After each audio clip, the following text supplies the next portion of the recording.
मीरपुर नाम के शहर में तेजस अपनी पत्नी नीरू के साथ रहता था। पति पत्नी दोनों ही नौकरी करते थे। एक दिन तेजस गांव अपनी माँ के पास फोन करता है। हेलो। प्रणाम माँ। जीते रहो माँ। तुम दादी बनने वाली हो हैं? अरे वाह, ठीक है बेटा, मैं कल ही आती हूँ। जब माँ जी शहर पहुंची तो बेटे बहू ने बहुत अच्छे से स्वागत किया। लीजिए माँ जी, चाय। अरे गर्मा गर्म पकोड़े ले आओ माँ के लिए। नीरू रसोई में गई और 2 मिनट में ही पकोड़े ले आई। जी ये लीजिए। बहू, जादू से बनाए हैं क्या? अभी तो रसोई में गई थी। यमी। माँ जी, शीला रसोई में पकोड़े तल रही है, मैं बस लेकर आई। हे भगवान, मेरा धर्म भ्रष्ट कर दिया तूने। अब तो गंगा जल से शुद्धिकरण करना होगा। दूसरे दिन, माँ जी मैंने नाश्ता बना दिया है, ऑफिस जा रही हूँ।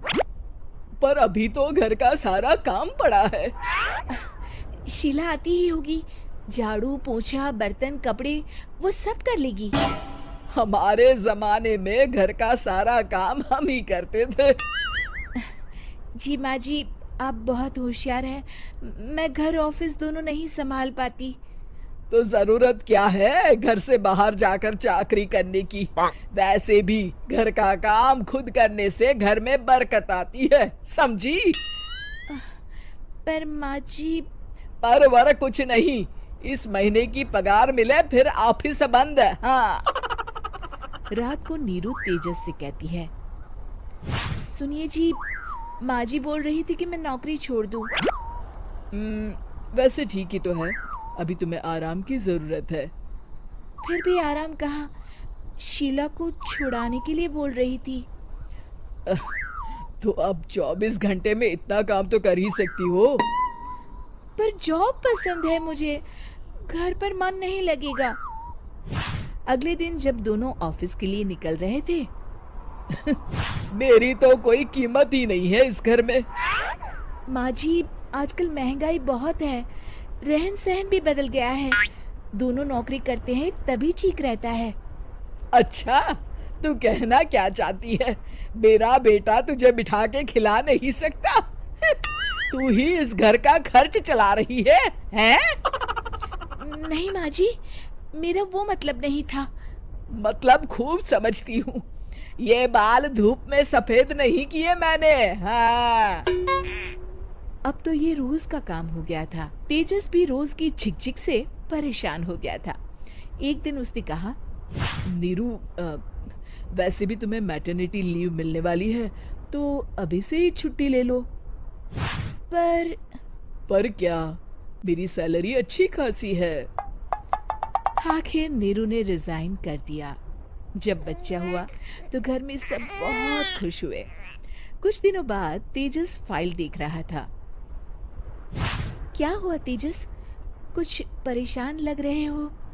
हाँ, वो हमारी जितनी सेविंग्स थी वो तो हॉस्पिटल में और छठी के फंक्शन में खत्म हो गई है नीरू। और अभी वैसे मंदी चल रही है तो मैं बोल रही थी कल मुन्ना को हेपेटाइटिस का टीका लगवाना है। नीरू, क्या पोस्टपोन नहीं कर सकते? नहीं जी, बिल्कुल नहीं। अब तेजस को समझ में आ रहा था कि उससे गलती हुई है। पैसों की कमी का असर घर के माहौल पर भी पड़ रहा था। अगले दिन, बेटा मेरा चश्मा और ये दवाइयाँ ले आना, पर्चा देते हुए माँ जी ने कहा। जी।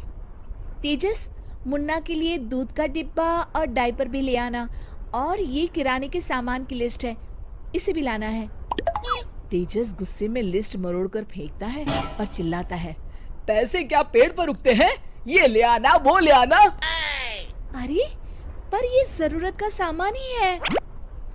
वो गुस्से में बिना कुछ कहे ऑफिस चला गया। अरे अरे लंच तो ले जाइए। नीरू दौड़कर डिब्बा पकड़ाती है। एक दिन खाना खाने के बाद, नीरू, अब तो मुन्ना कुछ बड़ा हो गया, तो अब तुम वापस ज्वाइन कर लो ना जॉब। पर इस रिसेशन में जॉब मिलना बहुत मुश्किल है। ट्राई तो करो। फिर मुन्ना, माँ जी है ना, और एक फुल टाइम मेड भी लगा लेंगे।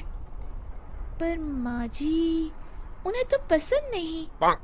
तभी माँ जी वहां आ जाती है और प्यार से नीरू के सर पर हाथ फेरते हुए बोलती है, अब मेरी समझ में आ गया बहू, पहले के और अब के समय में अंतर है।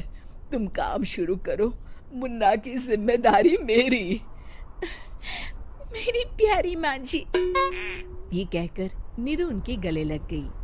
शिक्षा, परिवर्तन संसार का नियम है, हमें भी समय के साथ चलना चाहिए। उम्मीद है कि आपको हमारी ये कहानी पसंद आई होगी। कृपया हमारे चैनल को सब्सक्राइब करें और सभी अपडेट्स के लिए बेल आइकन जरूर क्लिक करें। और हाँ, वीडियो लाइक और शेयर करना मत भूलिएगा। Bye bye.